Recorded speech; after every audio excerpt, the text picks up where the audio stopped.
거고요. 이 this의 부모 요소, 바로 이 부분이 우리가 이 아래에서 지정해준 커런트 박스가 되는 거죠. 그 부분을 우선 기본적으로 지정을 해 두고 있고요. 이렇게 기본적인 변수로 지정을 해 두셨다면 하나의 간단한 값을 추가를 해 주도록 하겠습니다.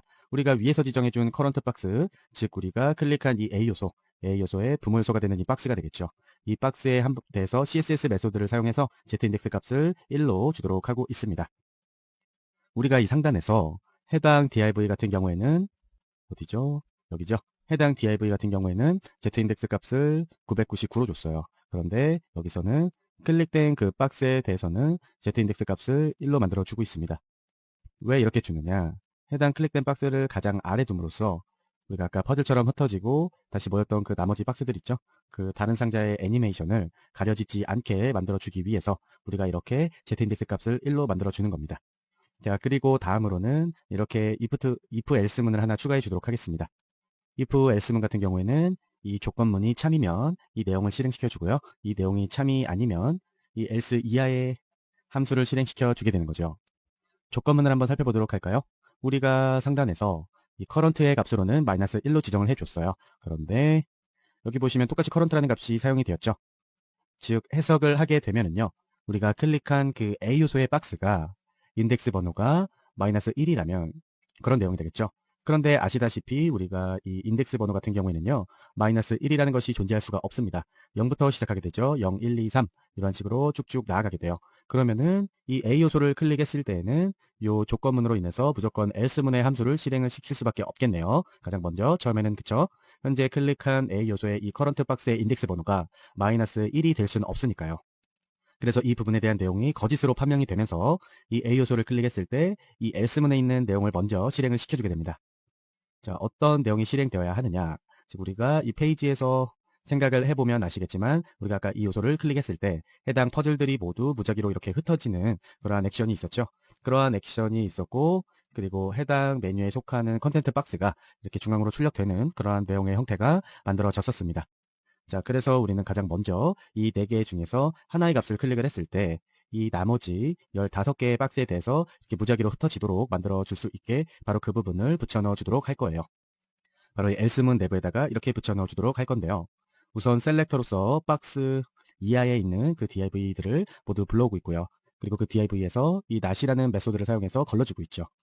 즉 우리가 현재 클릭한 그 커런트 박스에 대해서는 제외를 한 그 나머지 15개의 박스에 대해서만 셀렉터로 지정을 해주고 있습니다. 그리고 그 div 셀렉터로 지정을 한 다음에 각각의 div 개수만큼 이치문을 반복을 해주고 있는 거죠. 이 이치문 내부로 들어와서 가장 먼저 이렇게 엘리먼트의 약자를 써서 이 l이라는 변수를 하나 만들어 주도록 하겠습니다. 이렇게 기본적인 내용을 붙여 넣어 주신 다음에 이러한 애니메이션 값을 붙여 넣어 주도록 할 거예요. 좀 복잡해 보이지만 아무것도 아닙니다. 이 각각의 모든 div에 대해서 애니메이트 함수를 적용을 시켜주고 있죠. 즉 어떠한 애니메이션이냐 각각의 div에 대해서 탑 값과 레프트 값을 각각 다르게 줌으로써 이렇게 여러 위치로 흩어질 수 있도록 만들어 주고 있는 부분이 되겠고요. 그리고 흩어지면서 점점 오퍼시티 값을 0으로 만들어 줌으로써 투명하게 만들어 주고 있죠. 그리고 그러한 애니메이션이 적용되는 시간은 0.8초로 지정을 해 주고 있습니다. 즉 그리고 마지막으로 이렇게 세 번째 인자인 콜백 함수까지 사용을 해서 이러한 애니메이션이 모두 끝나면 해당 div를 완전히 hide 메소드로 숨겨줄 수 있도록 만들어 주고 있네요. 자, 그런데 우리가 이 부분에서 탑 값과 레프트 값을 이 모든 div에 대해서 같은 값으로 주게 된다면 이 요소를 클릭하자마자 이렇게 각가지 각색으로 흩어지는 게 아니라 한 방향으로 흩어지게 되겠죠. 그렇죠? 그래서 이 탑 값을 아예 150 이렇게 모든 div들이 똑같은 위치로 이동이 될 수 있도록 해 주신다면은 새로 고침하신 다음에 이렇게 내용을 클릭했을 때 이렇게 모든 박스들이 한 곳으로 이동이 되게 될 겁니다. 즉 이러한 것을 막아주기 위해서 이렇게 일정한 값을 입력을 해 주시는 게 아니라 여기서 보시는 것처럼 이렇게 mass라는 자바스크립트 내장 객체를 이용을 해서 만들어 주셔야 하는 부분이 되겠습니다. 자, 여기서 사용된 mass around라는 함수 같은 경우에는요. 해당 소수점 값을 가장 가까운 점수로 반올림해주는 그러한 성격을 가지고 있고요. 여기서 사용된 이 랜덤이라는 값은요. 0과 1 사이의 값을 랜덤으로 가지고 올 수 있는 그러한 성격을 가지고 있습니다. 자, 이 부분에서 랜덤으로 0.1이나 0.9 그러한 숫자를 불러오게 되면요. 그 옆에 이 매스 라운드라는 값을 만나서 정수로 반올림을 해주게 되죠. 그러면 이렇게 해당 랜덤 불러온 값에 따라서 0이나 1이 반환되게 되고요. 거기에다가 600이라는 값을 곱해주게 되면은 0 또는 600이 반환이 되겠네요. 거기에다가 이 마이너스 150이라는 수식까지 결합을 해주게 되면은 마이너스 150이나 아니면 플러스 450 이 두 가지의 값이 나타날 수가 있겠네요. 그래서 여기서 출력되는 이 해당 값은요. 항상 마이너스 150에서 플러스 450 그 사이에서 나타나는 겁니다. 우리가 여기서 사용된 이 150이나 600이라는 값은 그냥 우리의 필요에 맞게 지정을 해준 부분이 되겠고요. 뭐 딱히 이 숫자에 대해서 어떠한 식이 정해져 있는 것은 아닙니다. 나는 조금 넓게 퍼즐이 퍼지게 하고 싶다는 분들은 이러한 값을 얼마든지 변경을 하셔서 수정을 해 주실 수가 있는 부분이 되겠고요. 어쨌든 이렇게 각각의 div에 대해서 이렇게 모든 값이 랜덤으로 적용이 됨으로써 퍼즐이 흩어지는 방향이 모두 같은 방향이 아니라 서로 제각각의 방향으로 애니메이션 할 수 있도록 만들어준 부분이 되겠습니다. 자, 확인을 해보도록 할까요? 새로 고침하신 다음에 요 4번에 클릭해 보시면 이런 식으로 모든 내용들이 제각각으로 흩어진 거 확인을 해보실 수가 있으실 거예요. 자, 그리고 아까 우리가 이 부분에서 해당 클릭한 박스 같은 경우에는 이 애니메이션을 적용을 해주지 않도록 만들어주고 있기 때문에 이 내용에 대해서는 그대로 출력이 되는 거 확인을 해보실 수가 있으실 겁니다. 이렇게 해서 퍼즐이 흩어지는 애니메이션을 구현을 해줬고요. 아까 말씀드렸다시피 이러한 메뉴 값을 클릭을 하면은 해당 메뉴에 대한 컨텐츠 내용이 출력이 될 수 있도록 만들어줘야 되겠습니다. 그 부분에 대해서는 이 아래에 지정을 해주도록 할게요. 자, 가장 먼저 이렇게 두 개의 변수를 만들어 주도록 하겠습니다.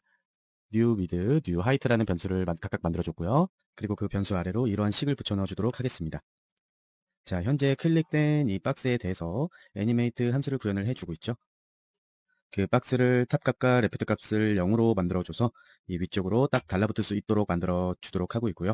그리고 넓이 값은 우리가 위에서 지정해줬던 이 397만큼, 그리고 높이 값은 299만큼 새롭게 만들어 주고 있습니다.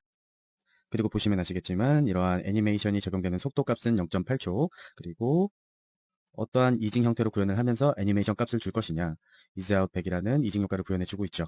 이러한 이징 효과 구현을 해 주시려면 상단에 이렇게 이펙트 파일을 추가해 주셔야 한다는 거 당연하게도 다 아시는 부분이라 생각이 듭니다. 그리고 마지막 이 콜백 함수를 불러오고 있습니다. 이렇게 애니메이션 요소의 넓이와 높이, 위치값이 재조정되는 애니메이션이 모두 끝이 나면은 우리가 P요소로 지정을 해줬었던 바로 이 부분이네요. 박스 컨텐츠 내용이 fade in 함수로 인해서 서서히 출력될 수 있도록 만들어주고 있고요. 그리고 한 가지 더, 해당 박스 인덱스 값을 커런트 값으로 지정을 해주고 있습니다. 자, 이렇게 지정을 해줌으로써 비로소 우리가 상단에서 지정해줬던 이 조건문이 만족을 하게 되는 거죠. 이 조건문이 만족됨으로써 그리고 이 if 이하에 있는 이 함수들이 실행이 될 수가 있는 거고요. 자, 우선은 이 부분에 대한 내용을 먼저 페이지를 통해 확인을 해보도록 할까요? 자, 새로 고침하신 다음에 다시 한번 클릭을 해보도록 하겠습니다. 자, 이러한 내용, 퍼즐 내용들이 이렇게 흩어짐과 동시에 이런 식으로 컨텐츠 박스 내용이 출력이 되고 있는 거 확인을 해보실 수가 있겠고요. 자, 다시 새로 고침해서 다른 요소를 클릭해도 마찬가지로 구현이 되는 거 확인을 해보실 수가 있겠습니다. 자, 그런데 아까도 말씀을 드렸다시피 우리가 이 부분을 통해서 이 if의 조건문을 만족시켜 준다고 말씀을 드렸었습니다. 자, 그래서 이제 이 부분에 실행될 함수들을 정의를 해 주셔야 되겠어요. if가 참일 때 실행되는 함수 값으로는요, 우리가 이렇게 else문으로 구현해준 이 내용, 이 활성화된 액티브 내용을 클릭했을 때 다시 본래의 초기 값으로 돌아가는 그런 역할을 바로 이 if의 참의 명제 이 부분에서 지정을 해 주도록 할 거예요. 자, 중간에 한 가지 기억을 해 두셔야 할 점은 이 모든 내용을 이 A 요소로 클릭함으로써 이벤트가 이루어진다는 점이죠. 자, 가장 먼저 이러한 조건문이 참이 되었을 때 이렇게 지정을 해 주도록 하겠습니다.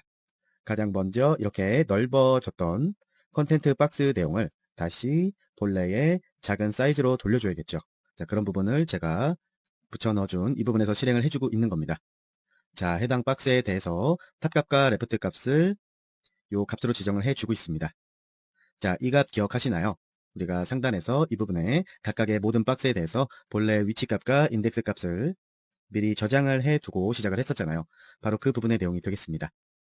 요 소스에서 불러온 탑 값과 인덱스 값을 다시 불러와서 원래의 기본 위치로 설정을 해주고 있고요. 그리고 높이와 넓이 값도 역시 원래 90픽셀과 70픽셀 보시면 아시겠지만 좀 그렇죠. 90과 70픽셀이죠.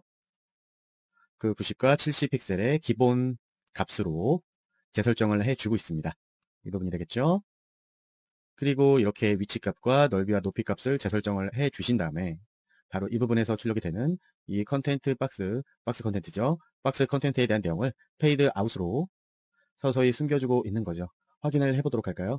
새로 고침 해보신 다음에 여기까지는 우리가 엘스문으로서 구현을 해준 부분이 되겠습니다. 자, 그런데 여기서 다시 A 부분에 대한 내용에 클릭을 해보게 되면은 다시 제자리로 돌아가고 넓이와 높이 값이 본래의 설정대로 돌아가고 있죠. 자, 다른 요소들 또한 마찬가지입니다. 요 1번에 대해서 클릭을 하게 되면은 이런 식으로 구현이 되고 다시 클릭을 하게 되면은 본래의 위치와 높이 값으로 돌아가는 거 확인을 해보실 수가 있으실 거예요. 이렇게까지 해서 해당 클릭된 요소를 넓히고 다시 줄이고 이러한 내용을 구현을 해 주었고요.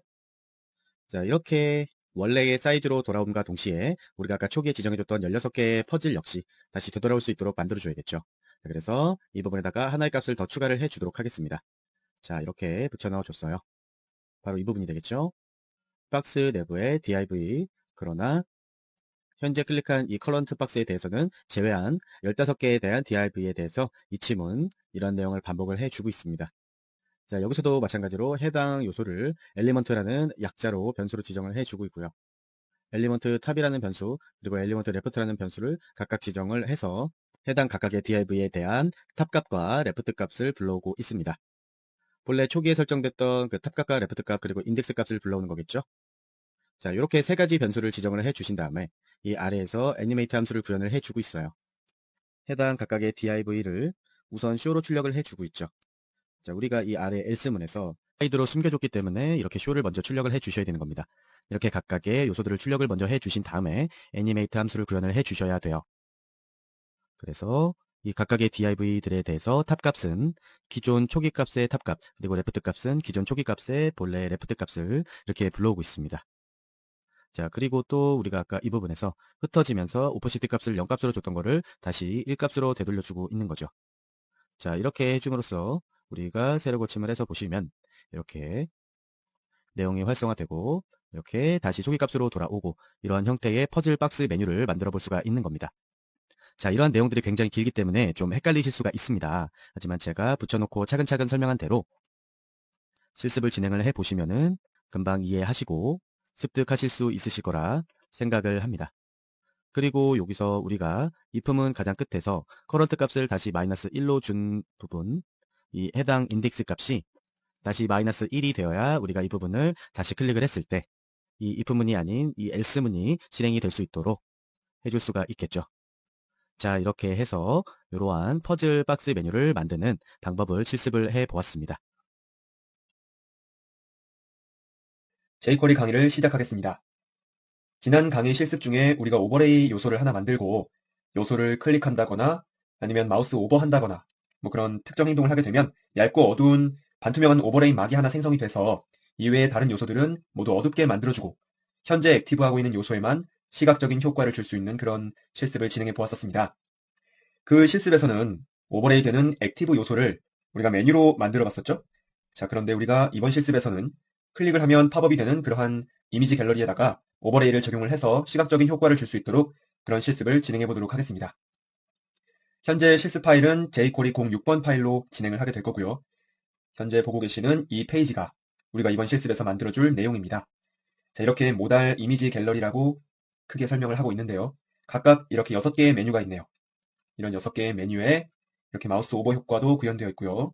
각각의 메뉴를 클릭을 해보면 이런 식으로 모달 윈도우처럼 이렇게 플로팅된 윈도우 하나가 형성이 되고 거기에 이렇게 클릭한 해당 요소에 대한 설명 문구까지 이렇게 나열되도록 만들어 보도록 하겠습니다. 자, 그리고 이렇게 플로팅된 모달 윈도우 같은 경우는요. 여기 오른쪽 상단에 X 버튼 누르면 다시 꺼질 수도 있고요. 다시 다른 거 아무거나 하나 클릭을 해보면 그것에 해당되는 4번 파일이 이렇게 팝업 되는 것까지 확인을 해보실 수가 있습니다. 그리고 여기 양옆으로 화살표도 존재하네요. 화살표를 누르게 되면 뭐 별다른 애니메이션 효과는 없지만 이렇게 내용들이 변경되는 거 확인을 해보실 수가 있죠. 이렇게 슬라이드 형식으로도 이동이 가능한 이런 이미지 갤러리가 우리가 이번 실습에서 진행할 내용입니다. 그리고 아까 말씀드렸다시피 현재는 이렇게 밝게 출력이 되고 있는데 요소를 하나 클릭하는 순간 여기 주변이 어두워지면서 활성화된 이 창만 시각적으로 두드러지게 나타나고 있죠. 자, 그런 내용까지 복합적으로 실습을 통해 진행해 보도록 하겠습니다.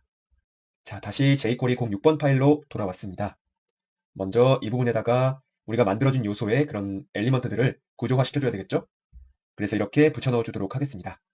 자, 그렇게 어렵지 않은 구조로 되어 있어요. 이렇게 오버레이라고 되어 있는 부분, 이 부분은 우리가 저번에도 한번 실습을 했듯이 반투명한 막이 될 그러한 내용이 되겠고요. 그리고 이 아래 모달이라고 지정되어 있는 이 div 같은 경우에는 우리가 아까 여기서 요소를 클릭했을 때 출력되는 이 흰색 윈도우 있죠? 그 부분에 대한 내용을 바로 이렇게 모달이라는 div에서 꾸며주고 있는 겁니다. 그리고 아래에서 이렇게 크게 메뉴라는 div가 존재하네요. 이 메뉴 같은 경우에는 이렇게 여기서 보시는 전체적인 외향 있죠? 바로 이 부분에 대해서 우리가 메뉴라는 클래스로 꾸며주고 있는 겁니다.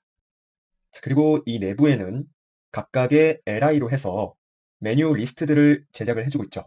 그리고 리스트들은 또 각각 이렇게 A 요소를 포함한 형태로 만들어주고 있습니다. A 요소 내부에 EM 요소라든가 스팬 요소 이런 건 그냥 한번 보시면 이제 아시겠죠? 자, 모달 윈도우를 구성하는 이 요소 같은 경우에도 마찬가지예요. 그렇게 어려운 내용은 없습니다. 가장 먼저 앵커 요소 2개를 만들어주고 있고요. 바로 이쪽은 우리가 아까 여기에서 보셨던 이 양옆에 앞뒤 버튼 있죠? 바로 이 부분을 형상화시켜줄 그런 구조가 되겠고요. 그리고 여기서 보시는 이 close라는 이름의 스팬 값, 이 내용의 경우에는 우리가 오른쪽 상단에서 보셨던 이 내용, 윈도우를 닫아줄 수 있는 그런 역할을 하게 되는 거고요. 그리고 타이틀과 컨텐츠는 각각 h2 요소와 div로 만들어져 있습니다. 보시면 아시겠지만 바로 이 부분이 타이틀이 되는 내용이 되겠고요. 이 부분이 컨텐츠가 되는 내용이겠죠? 자, 이런 식으로 그다지 어렵지 않은 형태로 내용이 꾸며져 있습니다. 한번 살펴보시고 넘어가면 되겠고요. 이렇게 구조화 시켜준 내용을 문서로 한번 확인을 해보도록 하겠습니다. 자, 세로 고침에서 보시면 밋밋한 형태의 이런 뼈대가 완성되었습니다. 이렇게 완성된 뼈대에 이제 우리가 살을 붙여줘야 되겠죠. 우선 기본적으로 이렇게 모든 요소에 대해서 각각 초기화를 시켜주도록 하고요. 그리고 바디 요소에다가 기본적인 폰트 패밀리와 배경 색상을 지정해 주도록 하겠습니다. 자, 세로 고침에서 보시면 이런 기본 형태로 구현이 된 거 확인을 해보실 수가 있고요. 그리고 다음으로 가장 먼저 나열된 이 오버레이 요소, 이 오버레이 요소에 대해서 이렇게 지정을 해주도록 하겠습니다. 자, 우선 값을 고정을 시켜주고 있고요. 탑과 레프트로 딱 달라붙게, 그리고 넓이와 높이도 전체 브라우저 창의 모든 넓이를 사용할 수 있도록 이렇게 지정을 해주고 있고요. 그리고 이 부분에 대한 백그라운드 색상은 이렇게 검정색으로 지정을 해주도록 하고요. 거기다가 오퍼시티 값을 이렇게 추가해주도록 하겠습니다. 자, 페이지로 와서 세로 고침을 했는데 오버레이로 우리가 지정해준 그 모습이 출력이 되지 않네요. 그 이유를 살펴보니까 우리가 아까 하단에 바디에다가 이러한 스타일을 줬기 때문이에요. 이 오버레이와 이 모달 같은 경우에는 초기 값이 숨겨져 있어야 하기 때문에 제가 미리 이렇게 스타일을 지정을 해서 한꺼번에 붙여 넣어준 사항인데요. 우선 이 부분에 대한 CSS가 어떻게 적용되는지 봐야 되기 때문에 바로 이 부분에 대한 내용들 우선 삭제를 시켜주도록 하겠습니다. 이렇게 삭제를 한 다음에 세로 고침하면 이렇게 모든 영역을 다 뒤엎는 형태로 해서 오버레이가 출력되는 거 확인을 해보실 수가 있을 겁니다. 이렇게 오버레이에 대한 내용은 우리가 확인을 해봤기 때문에 다시 이 스타일 값을 정상적으로 돌려놓도록 하겠습니다. 이렇게 해서 오버레이에 대한 내용이 모두 지정이 됐고요. 그 다음에 이 모달 상자, 플로팅되는 윈도우 창에 대해서 지정을 해주도록 하겠습니다. 자, 이 모달 상자에 대해서는 우선 위치 값을 절대값으로 주도록 하고요. 상단에서 20픽셀만큼 떨어진 부분에서 출력이 될 수 있도록 만들어줄 겁니다. 그리고 출력되는 넓이와 높이 값도 함께 지정을 해줬고요. 그리고 이 부분의 내용이 한눈에 볼 수 있도록 이렇게 백그라운드 값과 컬러 값을 먼저 주도록 하겠습니다. 자, 이렇게 하신 다음에 페이지를 통해서 확인을 해보시면 이러한 형태로 출력되는 거 확인을 해보실 수가 있으실 겁니다. 자, 이렇게만 만들어줬더니 너무 투박한 모양이 생성이 됐네요. 여기다가 좀 더 디자인을 해주도록 하겠습니다. 우선 이렇게 박스에 대한 그림자를 좀 설정을 해주도록 하고요. 그리고 각 보더의 내 모서리에 대해서 5픽셀만큼의 둥글기를 주고 있습니다. 그리고 텍스트에 대해서도 이렇게 그림자를 꾸며주고 보더도 1픽셀만큼의 이런 색상으로 출력이 될 수 있도록 만들어주도록 하겠습니다. 세로 고침에서 보시면 크게 변하진 않았지만 이렇게 그림자도 생겼고 모서리도 둥글게 깎인 거 확인을 해보실 수 있고요. 그리고 우리가 아까 이 오버레이 같은 경우에는 Z 인덱스 값을 이렇게 999로 줄 겁니다. 굉장히 큰 값이죠? 그래서 이 오버레이가 항상 Z선상이 위쪽으로 올 수 있도록 만들어줬는데요. 자, 그런데 이 오버레이의 Z 인덱스 값이 999라면 이 모달창의 Z 인덱스 값은 그보다 더 커야 되겠죠. 그래서 이 부분에다가는 Z 인덱스 값을 9999로 더 크게 주도록 하겠습니다.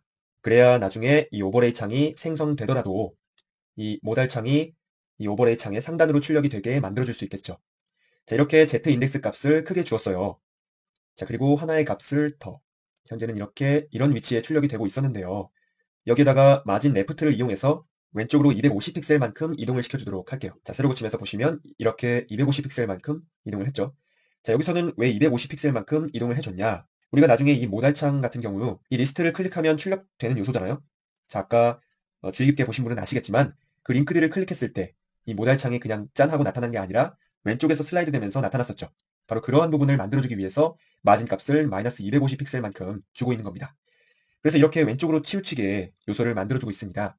이렇게 해서 모달창 전체 부분에 대한 내용을 지정을 해주셨다면 이 모달 내부에 하나하나 이 부분에 대해서도 좀 지정을 해주셔야 되겠죠. 먼저 타이틀, 제목글이 될 이 H2 요소에 대해서 빠르게 정의를 해보도록 하겠습니다. 이렇게 모달 내부에 H2 요소가 있다면 해서 백그라운드 컬러와 텍스트 컬러를 지정을 해줬습니다. 세로 붙임에서 보시면 요소가 왼쪽으로 치우쳐져서 확인을 해볼 수가 없네요. 자, 그리고 뿐만 아니라 현재 H2 요소에는 아무것도 존재하지 않기 때문에 넓이와 높이가 설정되지 않는 한 확인을 해보실 수가 없을 겁니다. 그래서 그냥 이 부분에 대해서는 빠르게 CSS 정의를 해주고 넘어가도록 하겠습니다. 자, 폰트의 굵기는 이렇게 노멀 사이즈로 만들어주도록 하고요. 만약에 그 부분에 대한 텍스트가 출력이 된다면 이렇게 텍스트 그림자에 대해서도 설정을 해주도록 하겠습니다. 그리고 이 부분에 만약에 텍스트가 들어온다면 내부 여백과 외부 여백이 없을 때에는 굉장히 딱 달라붙게 출력이 되겠죠? 그래서 그 부분도 미리 이렇게 패딩 값과 마진 값으로 해서 지정을 해두도록 하겠습니다.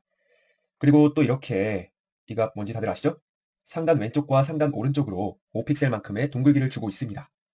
자, 페이지를 통해서 확인을 해보시면 아직까지 이 내부에는 요소가 없기 때문에 제대로 출력이 되지 않는데요.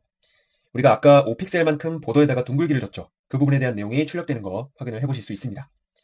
자, 그리고 다음으로 이 두 개의 A에 대한 부분, 클래스를 이렇게 주고 있죠. 이전 버튼과 다음 버튼에 대해서 정의를 해줘야 되겠습니다. 가장 먼저 이 두 요소에 대해서 공통적으로 적용될 수 있는 내용을 일괄적으로 지정을 해주겠습니다.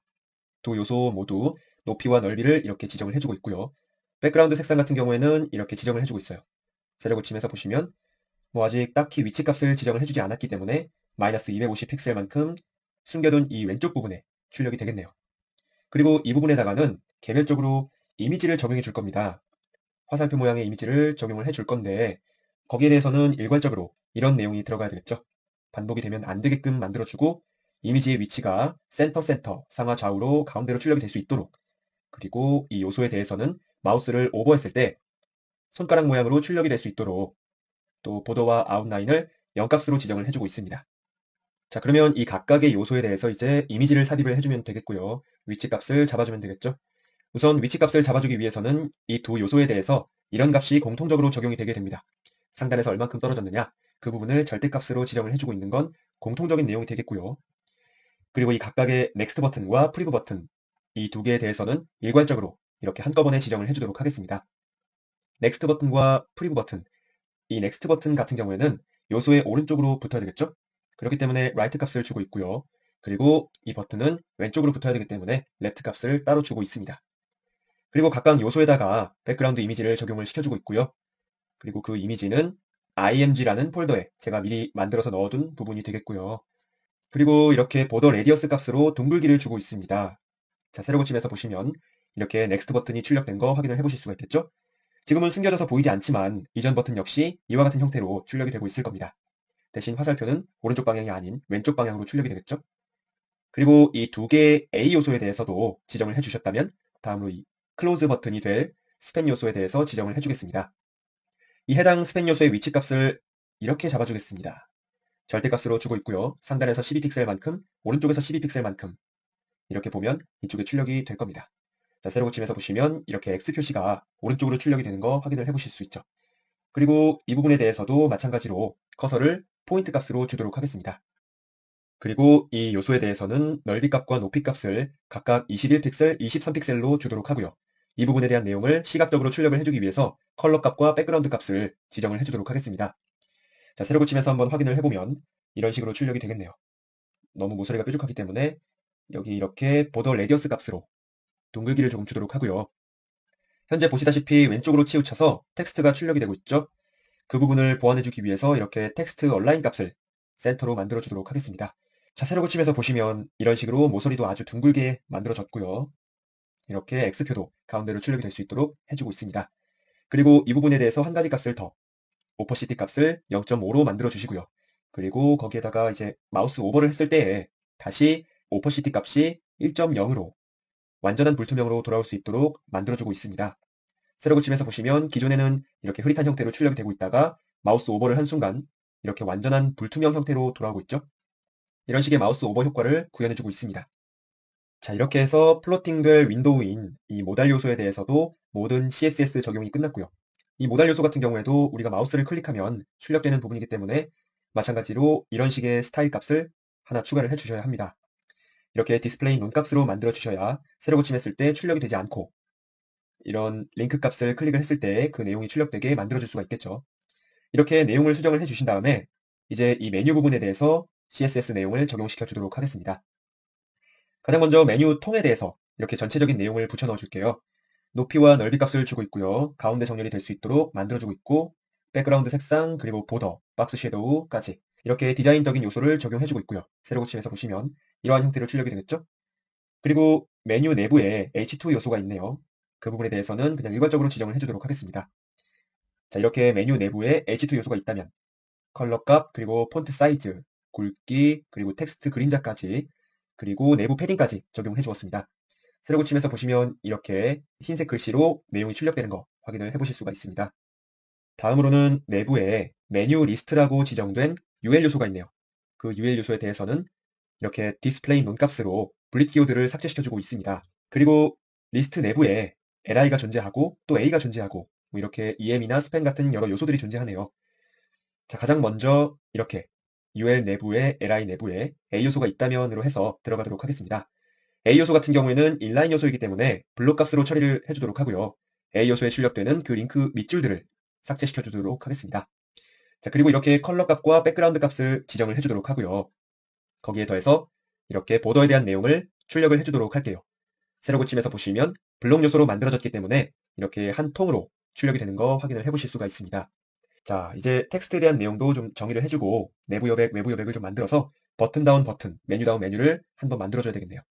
먼저 이렇게 텍스트에 대한 지정, 텍스트 사이즈를 키워주도록 하고요. 텍스트에 그림자도 좀 출력을 해주도록 하겠습니다. 세로 고침에서 보시면 이렇게 텍스트가 확 커졌죠? 다음으로 이렇게 여백들을 설정해주도록 할게요. 내부 여백으로는 이렇게, 외부 여백으로는 이렇게 설정을 해줬고요. 세로 고침에서 보시면 이런 형태로 메뉴 버튼 같이 생겼죠? 이렇게 출력을 해주실 수가 있습니다. 자, 이렇게 지정을 해주셨다면 이제 부수적인 내용을 좀 꾸며주도록 하겠습니다. 우선 이렇게 박스 섀도우 값을 추가를 해줘서 만들어주도록 하고요. 자, 그리고 우리가 이 A 요소 같은 경우에는 이 부분에다가 이미지를 하나씩 삽입을 해줄 겁니다. 그 이미지를 삽입을 해주기 위해서 이런 기본 바탕을 설정을 해줍니다. 백그라운드를 반복되지 않게 노 리핏으로 만들어주고 있고요. 그리고 위치 값도 설정을 해주고 있죠. 자, 마지막으로 이렇게 오퍼시티 값으로 해서 투명도를 설정해 주도록 하겠습니다. 자, 0.9의 투명도를 갖게 됐고요. 자, 아까와 마찬가지로 이렇게 마우스 오버를 했을 때 다시 오퍼시티 값이 1로 돌아갈 수 있도록 그렇게 지정을 해주고 있습니다. 마우스 오버했을 때에는 이런 보더 값과 백그라운드 값도 적용시켜 주었고요. 세로 고침에서 한번 마우스 오버를 해보도록 할까요? 자, 이런 상태에서 마우스 오버를 한 순간 좀 더 선명해지기도 했고요. 보더 값이라든가 백그라운드 컬러 크게 차이는 나지 않지만 이런 식으로 출력을 해주실 수가 있습니다. 그리고 아까도 말씀드렸듯이 이 앞부분에 우리가 각각의 이미지를 출력을 해주도록 한다고 말씀을 드렸었습니다. 자, 그 부분의 내용을 일괄적으로 지정을 해주도록 할게요. 이 아래에 이렇게 붙여 넣어주도록 하겠습니다. 이렇게 각각 미리 만들어둔 이미지를 삽입을 해줬고요. 세로 고침 한순간 이런 식으로 색상별로 로고와 같은 형태로 이렇게 출력이 될 수 있습니다. 자, 그리고 이제 마지막으로 이 EM 태그에 대해서는 따로 지정을 하지 않겠고요. 이 스팬 태그에 대해서는 따로 지정을 해보도록 하겠습니다. 자, 스팬 태그의 경우에는 현재 여기 RGO에 URL 주소가 표시된 이 부분이 되겠죠. 이 부분에 대해서도 이렇게 일괄적으로 지정을 해주도록 하겠습니다. A 요소 내부에 스팬이 있다면으로 해서 컬러 값과 폰트 사이즈 그런 부분들을 설정해주고 있습니다. 세로 고침에서 보시면 이런 식으로 이렇게 만들어져 있고요. 그리고 마지막으로 하나 더 이런 A 요소에 마우스 오버를 했을 때 이 스팬 값이 처리가 어떻게 될 것이냐 그 부분에 대해서도 함께 지정을 해줬습니다. 자, 세로 고침에서 확인을 해보도록 할게요. 자, 아까보다 훨씬 더 마우스 오버했을 때 또렷하게 그 효과를 볼 수가 있겠죠. 자, 이렇게 해서 전체적인 이 메뉴 리스트에 대한 디자인이라든가 리스트들을 클릭했을 때 출력될 이 모달 윈도우 그리고 반투명한 오버레이 값까지 모두 적용을 해주었습니다. 자, 이렇게 만들어진 내용을 가지고 이제부터 본격적인 jQuery 코드를 구현해 보겠습니다. 자, CSS 내용을 모두 꾸며준 뒤에 스크립트 내부로 돌아오겠습니다. 자, 돌아와서 가장 먼저 기본적으로 사용될 total이라는 변수를 하나 만들어 주도록 할게요. 자, 이 total이라는 변수의 경우에는 메뉴 리스트 내부의 자식 요소의 개수를 반환을 하고 있습니다. 상단으로 올려보시면 메뉴 리스트의 자식 요소, 즉 li가 되겠죠? li가 몇 개인지 그 부분에 대해서 출력을 해주고 있는 부분인데요. 총 6개의 li 메뉴로 구성이 되어 있습니다. 그래서 토탈에 저장되는 수는 총 6개라는 숫자가 되겠고요. 자, 이렇게 기본적인 지정이 끝났다면 본격적으로 코드를 붙여 넣어 보도록 하겠습니다. 자, 어떻게 구현을 해줘야 되느냐? 우리가 이 부분에 대해서 클릭을 했을 때 해당 모달 윈도우가 출력이 되도록 만들어줘야 되니까 클릭 이벤트를 구현을 해줘야 되겠죠. 자, 메뉴 리스트 내부의 A 요소에다가 클릭 이벤트를 설정해 주도록 하겠습니다. 바로 이 부분에다가 클릭 이벤트를 설정을 해주는 거죠. 자, 이렇게 해서 A 요소에다가 클릭 이벤트를 설정을 해준 다음에 여러 개의 변수를 또 만들어 주셔야 되겠습니다. 자, 이 클릭 이벤트 내부에서 사용될 변수를 지정을 해주고 있는데요. 해당 클릭된 A 요소에 대해서 이렇게 this라는 변수를 지정해주고 있고요. A 요소에 대한 parent, 즉 클릭된 A 요소에 대한 분모 요소인 바로 이 li 요소가 되겠죠. 그 li 요소를 이렇게 엘리먼트의 약자를 따와서 el이라고 변수를 지정을 해주도록 하겠습니다. 자, 우선 이렇게 사용될 기본 변수 두 가지를 지정을 해놓고 있고요. 그리고 이렇게 source라는 변수를 하나 만들어서 클릭한 해당 li 요소의 클래스 속성을 불러오고 있습니다. 자, 각각의 li에 대해서는 제가 rgo 1번, 2번, 3번 쭉 이렇게 6번까지 해서 클래스 명을 붙여두고 있었죠. 그 클래스 명을 이 attr 메소드를 이용해서 source라는 내용에다가 저장을 해주고 있고요. 그리고 다음으로는 이렇게 current 값을 설정을 해주고 있습니다. 자, 보시게 되면 이 해당 요소의 인덱스 번호, 즉 이 요소에 대해서는 0번, 1번, 2번, 3번, 4번, 5번 이렇게 가게 되잖아요. 즉 인덱스 번호로 하면 항상 0부터 시작을 하게 됩니다. 그런데 우리가 좀 덜 헷갈리게 하기 위해서 여기에다가 플러스 1을 해줌으로써 인덱스 번호를 체인지 시켜주고 있죠. 즉 1번, 2번, 3번, 4번, 5번, 6번이 되는 겁니다. 자, 그렇게 변경된 인덱스 번호를 current 값에 저장을 하고 있는 거고요. 자, 이렇게 기본적인 사항들을 적용을 해주셨다면 여기서 저는 이렇게 대문자 show라는 함수를 불러오고 있습니다. 자, 이 show라는 함수 같은 경우에는 제가 아래에다가 다시 지정을 해주도록 할 겁니다. 바로 이렇게 말이죠.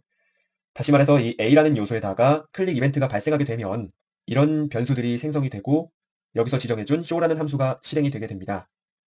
그 실행될 함수는 우리가 아래에서 정의를 해주고 있는 거고요. 그러면 이 show라는 함수를 받아왔을 때 어떤 함수 값이 실행되는지 한번 살펴보도록 하겠습니다. 가장 먼저 overlay라는 요소를 show 함수를 통해서 불러드리고 있네요. 자, 아까 진행했다시피 이 overlay 같은 경우에는 우리가 미리 display none 값으로 숨겨주고 있었습니다. 그런데 숨겨졌던 값을 다시 show 함수로 불러드림으로써 출력을 시켜주고 있고요. 그리고 다음으로 if문을 사용하고 있네요. 그리고 여기 부정연산자가 사용이 되었고요. 즉 not이라는 의미가 되겠죠. 모달이라는 요소가 비저블, 즉 보이고 있는 상태라면이 되겠는데요. 여기 부정연산자가 붙었기 때문에 모달이라는 요소가 보이고 있지 않은 상태라면 이 값을 실행하게 되는 거겠죠. 즉 현재는 초기 값으로는 모달 윈도우 요소가 보이지 않고 있는 상태예요. 그렇기 때문에 이 내용이 실행되게 될 겁니다. 이 모달 요소 같은 경우에도 상단에 보시면 아시겠지만 디스플레이 넌 값으로 숨겨져 있던 요소였어요. 자, 가장 먼저 이 요소에 대해서 레프트 값을 마이너스 260으로 지정을 해주고 있습니다. 그리고 아까 숨겨졌던 그 요소를 다시 show 함수를 통해서 보여줄 수 있도록 만들어주고 있고요. 다음으로 애니메이트 함수를 사용해서 해당 요소의 레프트 값을 50%만큼 만들어주고 있네요.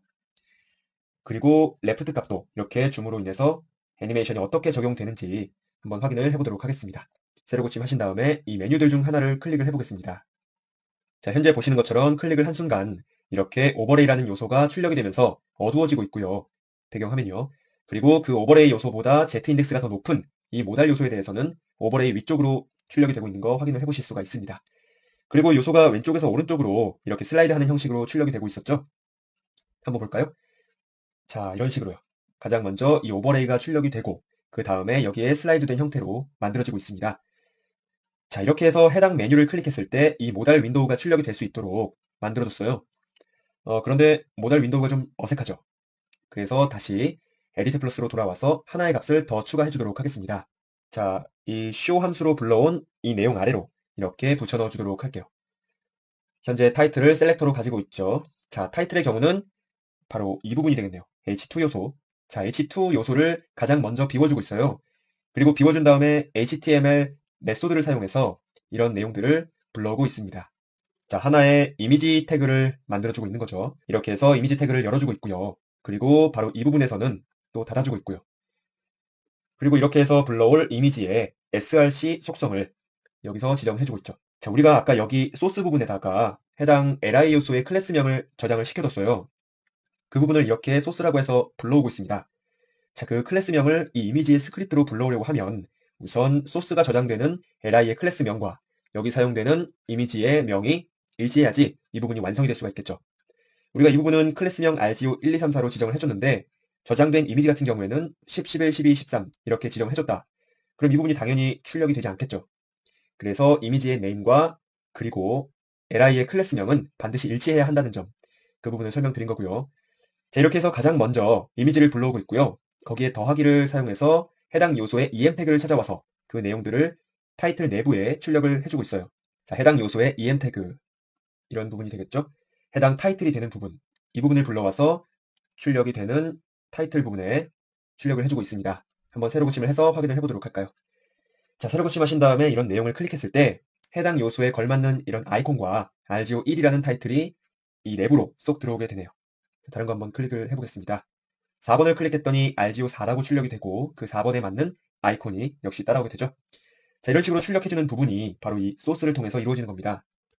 자, 우리가 여기서 이미지에 대한 내용을 지정을 해줬으니까 새로 생긴 이 이미지 태그에 대해서도 약간의 CSS 내용을 적용을 해주고자 합니다.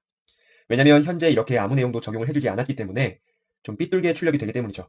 자, 상단으로 올라오셔서 여기에다가 하나의 값을 이렇게 추가해 주도록 하겠습니다. 자, 모달 내부에 H2 내부에 이미지 요소가 있다면 왼쪽 정렬을 만들어주고 있고요. 그리고 넓이 값과 오른쪽 여백을 만들어주고 있죠. 자, 세로 고침에서 보시면 이런 형태로 쏙 들어가는 적당한 형태로 출력된 거 확인을 해 보실 수가 있습니다. 다른 거 클릭하셔도 마찬가지고요. 자, 이렇게 해줌으로써 클릭을 했을 때 이런 내용이 생성되는 것까지 만들어줬습니다. 이제는 이 출력된 모달 윈도우를 이 X 버튼을 통해서 끄는 거, 다시 숨겨주는 거, 그 부분에 대한 내용을 좀 진행해 보도록 할게요. 자, 다시 돌아오셔서 이런 식을 하나 붙여주도록 하겠습니다. 자, 모달 내부에 close라는 요소가 있다면 그 요소를 찾아와서 바인드 해주고 있죠. 자, 클릭 이벤트를 적용을 시켜주고 있는 건데요. 이 요소가 클릭이 됐을 때는 hide라는 사용자 정의 함수가 실행이 되게 됩니다. 우리가 이 부분에서 show라고 지정을 해줬듯이 hide라고 지정을 해준 부분에 대해서도 이렇게 함수를 정의를 해주셔야 됩니다.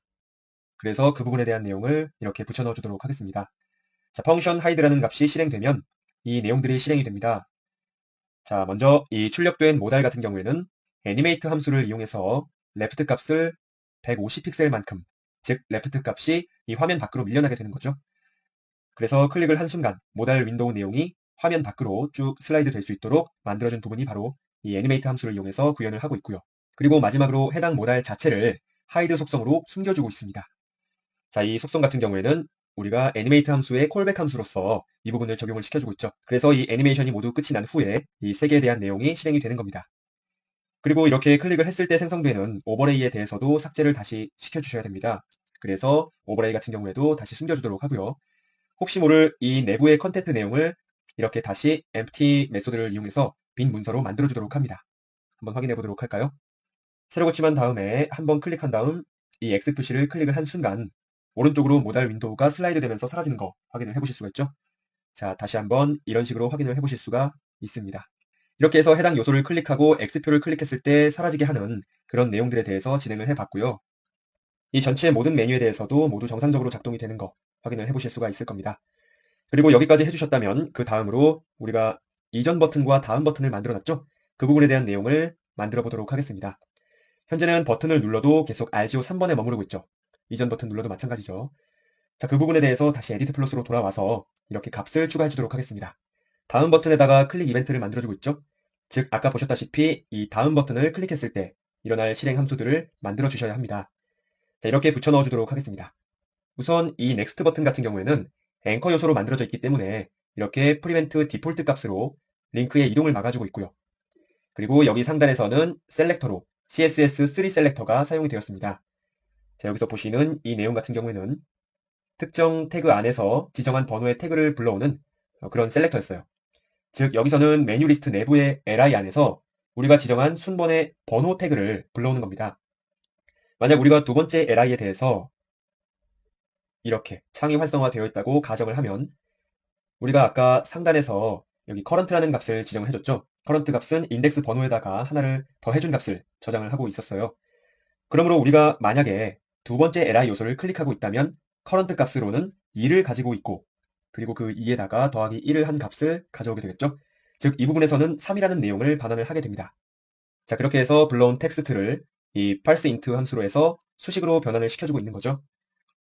자, 따라서 2번 li를 클릭했을 때 3번 li를 셀렉터로 불러올 수가 있게 되는 거고요. 3번 li의 A 요소를 찾아와서 그리고 다시 클릭 이벤트를 트리거를 해주고 있죠. 자, 우리가 A 요소의 클릭 이벤트를 트리거 해준 건 바로 이 상단 부분에서, 이 부분에서 트리거를 해주고 있죠. 자, 이 부분에 대한 이벤트를 트리거를 해주고 있는 겁니다. 제가 말을 좀 어렵게 했는데, 한마디로 이 다음 버튼을 누르면 그 다음 위치에 자리 잡은 li 요소에 대해서 a를 불러와서 상단에서 지정해준 이 클릭 이벤트를 불러오고 있는 거죠. 페이지를 통해서 한번 확인을 해보게 되면 이렇게 요소를 하나 클릭을 한 다음에 이 다음 버튼을 누르게 되면 상단의 타이틀이 변하는 거 확인을 해보실 수가 있죠. 3번, 4번, 5번, 6번, 마지막 6번까지 이런 내용으로 다음 버튼에 대해서 지정을 해주실 수가 있습니다. 다음 버튼에 대해서 지정을 해주셨다면 똑같이 이전 버튼을 지정을 해주실 수도 있겠죠. 자, 이 부분 똑같이 붙여 넣어주신 다음에 변경을 해주셔야 될 부분이 다음 버튼이 아닌 이전 버튼으로 만들어 주셔야 되고요. 클릭 이벤트를 바인딩 해주는 건 똑같고, 그리고 여기서 하나씩 증가하는 게 아닌 하나씩 감소를 해줘야 되는 거죠. 자, 이렇게 해서 바로 이전에 있는 li의 a 요소를 불러오게 되는 겁니다. 자, 확인을 해보도록 할게요. 이렇게 다음 버튼으로 요소를 이동을 시켜줄 수가 있고요. 그리고 이전 버튼으로 다시 되돌아갈 수 있도록 만들어줄 수도 있는 겁니다. 이렇게 해서 전체적인 내용이 모두 끝이 났습니다. 자, 그런데 이 내부의 컨텐트 부분이 너무 썰렁하다 하시는 분들, 그런 분들을 위해서 하나 더 해보도록 할까요? 자, 상단의 바디 부분의 내용을 수정을 해주셔야 됩니다. 뭐 따로 이렇게 HTML 수정을 하지 않으셔도 PHP 이런 것들을 응용하셔서 문서를 불러올 수도 있지만 저는 jQuery 강의이기 때문에 이 부분에 대해서 변경을 하고 몇 가지 값을 추가를 해보도록 하겠습니다. 자, 이 각각의 리스트 li 내부에 이렇게 하나의 p 요소를 추가를 해주도록 하겠습니다. 자, 이런 식으로 자식 요소로서 p 요소가 하나가 추가됐어요. 그리고 이렇게 추가된 자식 요소도 초기 화면에서는 출력되면 안 되니까 이렇게 디스플레이 넌 값으로 만들어주고 있고요. 자, 이런 값들을 쭉쭉 넣어주시면 됩니다. 이 2번, 3번, 4번, 5번, 6번 각각의 메뉴 리스트들에 대해서도 이렇게 P 요소를 만들어주시면 됩니다. 자, 제가 방금 일괄적으로 이렇게 모든 리스트 내부에 P 요소를 넣어줬습니다. 물론 여기 모든 내용에 대해서는 디스플레이 넌 값으로 숨겨두고 있는 상태고요. 자, 이 부분에 대한 내용이 우리가 아까 내용 클릭하면 컨텐트 부분의 내용을 출력이 될 수 있도록 그 부분에 대해서 한번 진행을 해보도록 할게요. 자, 내려와서 그 부분은 우리가 이 A 요소를 클릭했을 때 컨텐트 내용으로 출력이 되는 거기 때문에 이 클릭 이벤트 내부에다가 만들어 주셔야 되겠습니다. 먼저 이러한 변수 하나를 추가해 주도록 하겠습니다. 임의로 제가 RGO라는 변수를 만들어뒀고요. 그 RGO라는 변수에 저장될 값을 한번 확인을 해보시면 A 요소의 동등한 위치에 있는 자식 요소들 중에 P를 불러오고 있죠. 그리고 그 내용을 RGO라고 저장을 해두고 있고요. 자, 이렇게 변수를 하나 추가해 주신 다음에 아래에다가 이렇게 추가해 주도록 하겠습니다. 자, 아까도 말씀드렸다시피 우리는 컨텐트 내부에다가 이 P 요소를 출력을 해줄 겁니다. 자, 컨텐트 같은 경우에는 우리가 모달 윈도우 내부에 바로 이 위치에다가 지정을 해준 부분이었죠. 이렇게 컨텐트 내용을 먼저 empty로 비워주고 있고요. 그리고 이 append 메소드를 이용해서 RGO, 즉 해당 P 요소죠. 해당 P 요소의 HTML 내용을 출력을 해주고 있는 겁니다. 자, 이렇게 해주시면 컨텐트 부분에다가 우리가 지정해준 이 P 요소의 내용들 있죠. 이 부분의 HTML 내용이 출력이 되게 되는 겁니다. 자, 새로 고침해서 이렇게 하나를 클릭해 보겠습니다. 자, 클릭을 했더니 아까와는 달리 여기 이러한 우리가 P 요소로 지정해줬던 텍스트가 출력이 되고 있죠. 여백이나 뭐 다른 CSS 속성을 적용을 해주지 않았기 때문에 좀 엉성하게 나오지만 이 부분에 대해서는 여러분이 충분히 CSS 속성 적용을 하실 수 있을 거라 믿습니다. 자, 이렇게 해서 컨텐트 내용을 추가해 주는 것까지 실습해 봤습니다. jQuery 실무 강의를 진행하겠습니다. 자, 이번 실습 파일에서 사용될 파일명은 jQuery 07번 파일입니다. 자, 실습 내용을 꾸며주기 전에 먼저 이번 실습에서 어떤 내용이 진행되는지 한번 그 완성본부터 보도록 하겠습니다. 자, 이번 실습에서는 현재 보고 계시는 이런 내용이 꾸며지도록 만들어 볼 건데요. 이렇게 총 4개의 이미지 슬라이드가 구성이 되어 있죠. 그리고 양옆으로는 이런 화살표 모양이 있고요. 이렇게 구현된 이미지 슬라이드를 이 다음 버튼이나 이전 버튼을 눌렀을 때 이렇게 각각의 첫 번째 요소가 사라지고 마지막 요소가 나오고 이런 형식으로 슬라이드를 꾸며 볼 겁니다. 자, 이렇게 계속 쭉 이런 식으로 슬라이드 되는 이미지 형태를 구현을 해볼 수가 있고요. 이전 버튼을 눌러도 마찬가지로 이런 식으로 내용이 변경되고 슬라이드 되는 거 이번 실습에서 한번 진행을 해보겠습니다. 자, 에디트 플러스로 돌아와서 가장 먼저 이러한 바디 내용을 붙여 넣어주도록 하겠습니다. 자, 좀 긴 내용이 됐네요. 우선 모든 요소를 감싸주는 all이라는 그런 div를 하나 만들어 두고 있고요. 그리고 이전 버튼과 다음 버튼이 될 바로 이 부분의 내용을 앵커 요소로 꾸며주고 있습니다. 자, 각각 이렇게 개별적인 클래스도 줬고 disabled라는 공통적인 클래스도 주고 있네요. 그리고 이렇게 메뉴에 대해서 메뉴라는 아이디로 전체적으로 묶어주고 있고요. 그 내부의 각각의 메뉴들을 이렇게 만들어주고 있죠. 이 각각의 메뉴들에 대해서는 우리가 메뉴 리스트라고 클래스를 정해두고 있고요. 이 하나의 메뉴를 보자면 가장 먼저 상단에서 이미지를 구현을 해주고 있고 그 아래 인포라는 클래스로 묶인 이런 컨텐트 내용이 출력이 되고 있습니다. 자, 어려운 구조는 없습니다. 이렇게 각각의 메뉴 리스트들이 쭉 나열돼서 지금 보시는 RGO 10번까지 총 10개의 메뉴 리스트로 구성이 되어 있고요. 이 각각의 내용들이 이렇게 출력되는 슬라이드 형태로 구성이 되게 될 겁니다. 자, 이러한 기본적인 구조를 확인을 해보시면 세로 고침하셨을 때 이렇게 하나의 메뉴, 두 개의 메뉴, 총 10개의 메뉴까지 이렇게 구성이 된 거 확인을 해보실 수가 있습니다. 자, 이렇게 기본적으로 구성된 내용을 이제 우리가 스타일 시트를 좀 변경을 해서 예쁘게 디자인적인 요소를 꾸며줘야 되겠죠? 자, 다시 에디트 플러스로 돌아와서 이 부분에다가 기본적인 내용을 이렇게 지정을 해주시고요. 그리고 전체적인 바디에 대한 내용도 이렇게 붙여 넣어 주도록 하겠습니다. 세로 고침에서 보시면 이런 식으로 내용이 변경이 되었고요. 그 다음으로 가장 큰 올이라는 div에 대해서 지정을 해주도록 하겠습니다. 우선 이렇게 해서 넓이와 높이 값을 만들어 주도록 하고요. 자, 이러한 넓이를 설정을 해줬으면 우리가 이렇게 마진 값으로 해서 가운데 정렬을 시켜주실 수가 있죠. 그리고 이 마지막으로 올이라는 요소에 대해서는 이렇게 렐러티브 상대값으로 만들어 주도록 하겠습니다. 자, 확인을 해보시면 이렇게 670이라는 넓이에 대해서 중앙 정렬이 된 거 확인을 해보실 수가 있고요. 마진으로 인해서 상단이 110만큼 떨어진 것도 확인을 해보실 수가 있죠. 다시 돌아와서 다음으로 이렇게 각각의 버튼이 될 앵커 요소가 있었습니다. 이 각각의 클래스는 우리가 이렇게 지정이 되었었어요. 바로 그 부분에 대해서 한번 지정을 해주도록 하겠습니다. 우선 기본적으로 이 앵커 요소에 대해서는 이미지를 삽입을 해줄 겁니다. 아까 그 화살표 모양이 이미지였죠. 자, 이미지를 삽입을 해주려면 기본적으로 이런 내용이 들어가야 되겠죠. 이미지가 반복해서 출력이 되지 않도록 no repeat 값을 줘야 되고요. 그리고 그 이미지가 이렇게 상하 좌우 가운데로 출력이 될 수 있도록 센터 값으로 주고 있습니다. 그리고 이 부분에서 이미지가 출력될 넓이의 내용을 이렇게 넓이와 높이 20픽셀만큼 지정을 해주도록 할게요. 현재는 이 앵커 요소 내부에 아무것도 존재하지 않고 이미지도 지정을 해주지 않았기 때문에 딱히 출력되는 사항은 없을 거고요. 그리고 이 부분에 대해서 우리가 높이 값을 잡아줬던 거, 그전 실습에서도 이런 식으로 잡아줬었죠. 높이는 상단에서 50픽셀만큼, 그리고 절대값으로 주고 있습니다.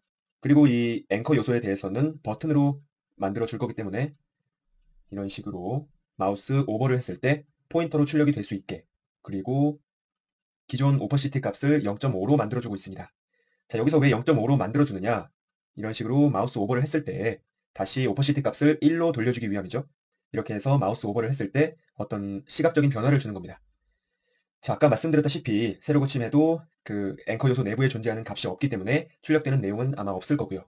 자, 이제 그 내용을 출력을 해주기 위해서 하나의 값을 더 추가해 주도록 하겠습니다.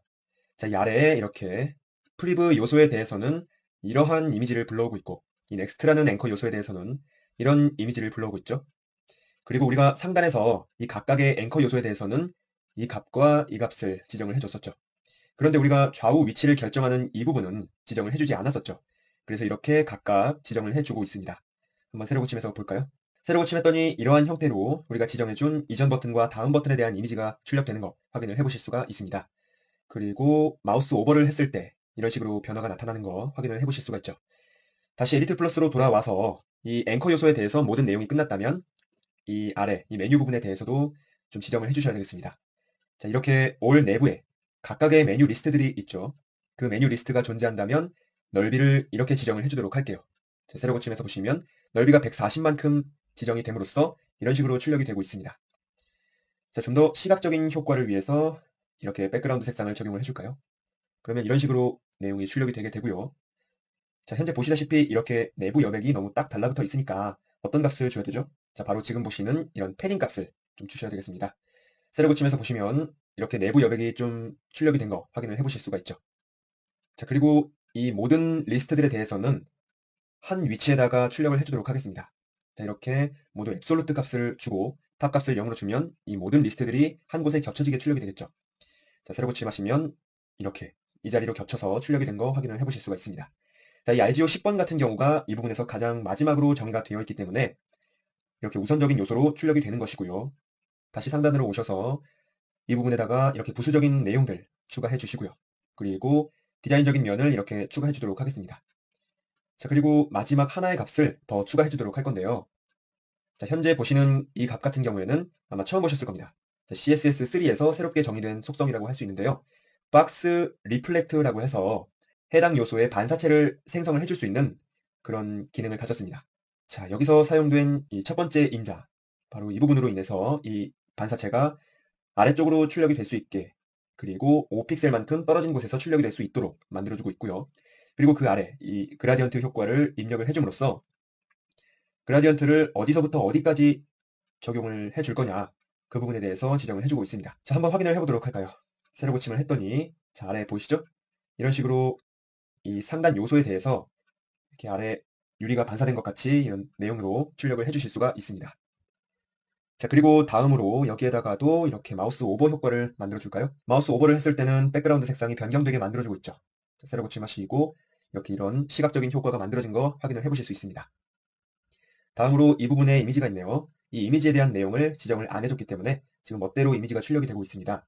이 이미지도 좀 이 틀에 잘 맞춰서 만들어주고 그런 내용을 꾸며줘야 되겠죠. 자, 돌아와서 이런 식으로 일괄적으로 지정을 해주도록 하겠습니다. 메뉴 리스트 내부에 이미지가 있다면으로 해서 들어가게 되고요. 넓이와 높이 값, 그리고 외부 선을 만들어주고 있죠. 세로 고침했더니 우리가 지정해준 넓이와 높이 값만큼 이렇게 딱 맞아떨어지게 들어가고 있습니다. 자, 이렇게 이미지 다음에 여기 아래에 우리가 아까 이 부분에서 인포라는 클래스로 컨텐트 내용을 지정을 해줬어요. 자, 그 부분에 대해서 한번 지정을 해주도록 하겠습니다. 먼저 이렇게 올 내부에 메뉴 리스트 내부에 인포라는 클래스가 있다면으로 해서 백그라운드와 컬러를 지정을 해주고 있죠. 시각적으로 확 티가 나게 만들어주고 있는 부분입니다. 자, 그리고 이 부분의 높이가 지금 이만큼까지 밑으로 내려와 줘야 되기 때문에 다시 돌아와서 이렇게 하나의 값을 더 추가를 해주시고요. 그리고 이렇게 행간의 높이를 20픽셀로 설정을 해주도록 하겠습니다. 세로 고침에서 보시면 이런 식으로 높이가 설정이 되었고 행간도 지정이 됐죠. 그리고 다시 돌아와서 텍스트를 가운데 정렬이 아닌 왼쪽 정렬로 다시 변경을 시켜주도록 하고요. 그리고 보시다시피 여기 상단으로 여백이 너무 없죠? 이미지랑 너무 딱 달라붙어 있어요. 그래서 이렇게 상단으로 외부 여백도 좀 만들어 주도록 하겠습니다. 그리고 이렇게 이미지와 같이 이러한 외부 선도 만들어주고 있고요. 자, 세로 고침에서 보시면 이렇게 5픽셀만큼 떨어진 거 확인을 해 보실 수가 있습니다. 자, 이 부분에다가도 우리가 마우스 오버 효과를 좀 적용해 줄까요? 여기만 안 변하니까 좀 이상하네요. 자, 그래서 다시 돌아와서 이 부분에다가는 마우스 오버를 했을 때 백그라운드가 변하도록 만들어 주었습니다. 세로 고침에서 보시면 아까보다 좀 더 자연스러운 형태로 오버 효과가 구현되고 있는 거 확인을 해 보실 수가 있을 겁니다. 이렇게 해서 인포 부분에 대한 내용이 정의가 되었고요. 인포 내부에도 보시면 H2 요소와 스팬 요소로 각각 구성이 되어 있네요. 그 부분에 대해서도 지정을 해주겠습니다. 한 번에 붙여 넣어주도록 하고요. 자, 인포 내부에 H2 요소가 있다면 현재 보시는 H2 요소란 이 RGO10이라는 이 상단 제목글이 되겠죠? 그 부분에다가 먼저 이렇게 마진과 패딩 값을 적용을 해주고 있고요. 그 값 역시 왼쪽 정렬을 만들어주고 있고 굵기는 굵지 않게, 그리고 컬러 값은 이러한 내용으로 출력이 될 수 있도록 만들어주고 있습니다. 자, 그리고 텍스트가 있다면 그 텍스트에 대해서 이렇게 섀도우 값이 적용이 될 수 있도록 만들어주고 있고요. 그리고 이 아래 스팬 요소와 좀 구분을 하기 위해서 H2 요소 보더 바텀 아래에는 이 다트로 해서 실선을 하나 넣어주도록 하겠습니다. 자, 확인을 해볼까요? 세로 고침했더니 이렇게 색상이 변하고 현재 잘 보이지는 않지만 여기 아래로 얇은 실선, 점선이죠? 점선이 생성된 거 확인을 해보실 수가 있습니다. 그리고 이제 마지막으로 이 스팬 요소만 남았네요. 자, 이 스팬 요소 같은 경우에는 우선 인라인 요소죠. 그래서 이렇게 디스플레이 블록 처리를 해서 블록 요소로 먼저 만들어주고 있고요. 그리고 상하 좌우 여백을 설정을 해줌으로써 좀 여유 있게 만들어주고 있습니다. 자, 세로 고침에서 보시면 이렇게 여유가 있는 형태로 해서 만들어지게 되었네요.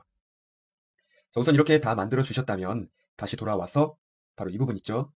메뉴 리스트 부분에다가 하나의 값을 더 추가해 주셔야 됩니다. 자, 이렇게 아래에다가 오퍼시티 값을 하나 더 주고 있습니다. 자, 세로 고침에서 보시면 이렇게 흐릿해진 형태로, 지금 흐릿해지니까 서로 겹쳐진 게 확실히 티가 나고 있죠? 이렇게 출력이 되는 거 확인을 하실 수가 있습니다. 이렇게 해서 우선 우리가 줄 수 있는 모든 CSS 속성의 적용이 끝났고요. 이런 초기 값을 바탕으로 이제부터 우리가 jQuery 코드를 구현을 해서 아까 그러한 실습 내용을 만들어 주셔야 합니다. 그런 부분의 내용을 한번 진행해 보도록 할까요? 자, 우리가 진행하던 실습 파일의 스크립트 내용으로 다시 돌아옵니다. 자, 먼저 해 주셔야 할 일은 우리가 이 내부에서 사용될 그런 몇 가지 변수들을 설정을 해주는 일이겠죠? 자, 가장 먼저 이렇게 first라고 하는 변수를 지정해주고 있습니다. 자, 이 first 같은 경우에는 조금 이따 내용을 진행을 해보면 아시겠지만 눈에 보이는 게 총 4개의 앨범이었어요. 그 4개의 메뉴들 중에서 가장 첫 번째 있는 그런 앨범의 위치를 제공할 수 있는 그런 변수가 되겠습니다. 우선 이렇게만 알아두시면 되고요. 그리고 다음으로는 이러한 positions라는 변수를 설정해주고 있습니다. 자, 이렇게 배열로 받고 있죠. 0일 때는 0, 1일 때는 170, 2일 때는 340, 3일 때는 510으로 지정을 해주고 있습니다. 자, 아까도 말씀드렸다시피 우리는 총 하나, 둘, 셋, 4개의 메뉴를 출력을 해준다고 했습니다. 각각 그 메뉴에 대한 레프트 값을 이렇게 미리 지정을 해 놓은 부분입니다. 즉, 첫 번째 있는 메뉴의 경우에는 레프트 0, 그리고 두 번째 같은 경우에는 레프트 170, 세 번째, 네 번째는 340과 510, 이렇게 각 레프트에 대한 포지션을 정해주고 있는 거죠. 자, 그래서 이러한 배열 값으로 하나 변수를 만들어주고 있고요. 그리고 이렇게 메뉴, 즉 상단에서 보시면 이 전체 메뉴 리스트를 포함하고 있는 이 div를 말하는 거죠. 자, 이 div에 대해서 메뉴라는 변수를 이렇게 만들어주고 있고요. 그리고 그거보다 하나 더 부모 요소인 이렇게 all이라는 변수 또한 만들어주고 있습니다. 자, 그리고 하나 더 이렇게 total이라는 변수로 이번 메뉴에서 메뉴 리스트로서 사용할 수 있는 그런 모든 메뉴들의 수를 total이라는 값에다가 저장을 해주고 있습니다. 보시면 아시겠지만 메뉴의 자식 요소들의 길이를 반환하고 있죠. 여기서는 길이가 아니니까 길이가 될 수 없으니까 개수를 반환을 하고 있게 되는 거고요.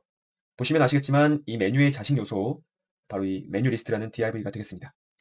이 div가 총 10개이기 때문에 토탈에는 10이라는 숫자가 저장이 되는 거죠. 자, 이렇게 해서 총 5개의 기본적인 변수를 설정을 해줬습니다. 이 5개의 기본 변수를 사용해서 식을 제작해 보도록 하겠습니다. 자, 현재는 보시다시피 이런 내용으로 페이지가 꾸며져 있었습니다. 자, 그러면 우선 이 부분에 대한 전체적인 내용을 어디론가 숨겨주거나 없애주거나 이렇게 만들어 주셔야 되겠죠? 그래서 이런 부분에 대한 내용은 우리가 이 창의 바깥쪽 오른쪽에다가 모든 메뉴들을 이동시켜 놓을 거예요. 그래서 먼저 이러한 변수를 하나 만들어 두겠습니다. 자, hidden right, 오른쪽으로 숨겨줄 거니까 hidden right라는 변수를 만들어 줬고요. 그 변수는 보시면 아시겠지만 이 총 윈도우의 넓이, 그리고 그 부분에서 이 메뉴의 왼쪽 오프셋 거리를 빼주고 있죠.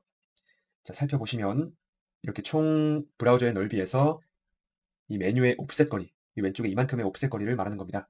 자, 그 부분을 빼면 우리가 이 hidden right라는 값에 저장될 길이는 바로 여기서부터 여기 끝까지가 되겠죠. 자, 그렇게 해서 여기 브라우저 끝에서 이 메뉴의 시작 부분까지의 거리를 hidden right라는 변수에 미리 저장을 해두고 있고요. 그리고 그 변수를 사용하기 위해서 아래에 이런 식을 추가해 주도록 하겠습니다. 자, 메뉴 내부의 자식 요소들 중에 div가 존재했었죠. 각각의 메뉴 리스트들이요. 그 div에다가 css 메소드를 사용해서 우리가 아까 위에서 지정해준 그만큼의 길이를 left 값으로 설정을 해주고 있는 겁니다. 다시 말해서 이 메뉴 리스트들에 대한 내용을 left 값을 이만큼의 거리로 다시 설정을 해준다는 겁니다. 그래서 이렇게 만들어준 부분이 되겠고요. 세로 고치면서 보시면 이 div가 이만큼 이동해서 출력된 거리로 아마 보이게 될 겁니다. 세로 고치면서 보시면 그렇죠. 메뉴가 left 값으로 인해서 이동을 했기 때문에 바로 이 부분에서 이렇게 출력이 되고 있는 거고요. 이런 거리로 이동을 하게 된 겁니다. 자, 이렇게 해서 창의 바로 오른쪽에 모든 메뉴들을 배치해 두고 있습니다. 그런데 보시다시피 오른쪽으로 배치를 했더니 아래쪽으로 보기가 안 좋게 스크롤이 생겼네요.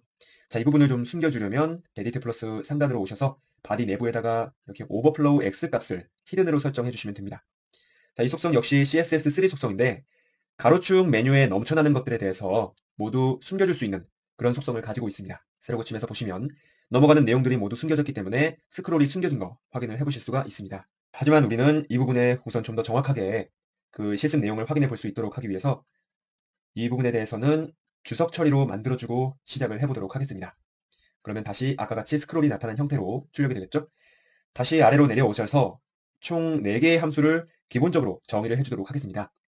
자, 보시면 아시겠지만 disable next, 그리고 disable priv, enable next, enable priv 이렇게 4개의 함수로 구성을 해주고 있고요.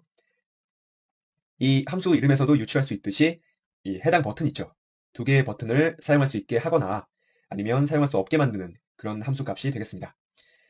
자, 그리고 각각의 함수에서는 add 클래스 또는 remove 클래스를 사용해서 이렇게 disabled라는 내용을 삭제시켜주거나 추가시켜주고 있죠. 이러한 내용에 대한 정의를 해주도록 할게요. 이렇게 disabled라는 클래스를 가졌을 때에는 무조건 opacity, 오버를 하든 안 하든 간에 opacity 값을 이런 식으로 만들어줄 수 있도록 하고요.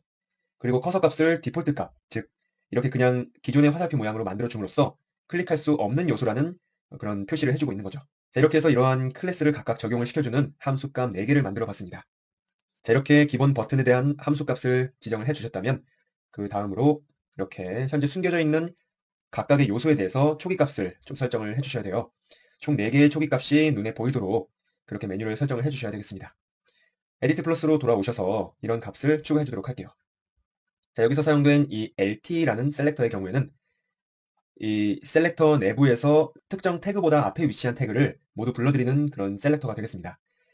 즉, 여기서는 이 10개의 div 메뉴 리스트들 중에서 인덱스 번호가 4번인, 즉 5번째 위치한 메뉴 리스트보다 앞에 있는 그 첫 번째, 두 번째, 세 번째, 네 번째 리스트에 대해서 셀렉터로 불러오고 있는 거죠. 자, 그런 각각의 div, 그 첫 번째부터 네 번째 메뉴 리스트들에 대해서 이런 내용을 실행시켜 줍니다. 가장 먼저 함수 내부에서 이렇게 this라는, 즉 해당 div를 이러한 변수로 지정을 해주고 있고요. 그 아래에서 div에 대해서 animate 함수를 적용시켜 주고 있습니다. 그래서 left 값을 주고 있죠. 현재는 left 값이 우리가 여기 상단에서 준 hidden right 값만큼 적용이 되어 있었는데요. 바로 우리가 이 부분에서 left 값을 변경을 시켜줌으로써 각각 4개를 출력할 수 있도록 만들어주는 겁니다. 자, 그 left 값을 어떻게 주느냐? 우리가 상단에서 지정해준 이 포지션 배열 값이 있었죠? 그 값을 불러오는 겁니다. 자, 아까도 말씀드렸다시피 우리가 불러올 div는 앞에서 4개의 div가 되겠고요. 그 각각의 인덱스 번호는 0, 1, 2, 3번이 되겠죠. 그 인덱스 번호를 참조해서 우리가 상단에서 지정해준 이 각각의 left 값을 불러오는 겁니다.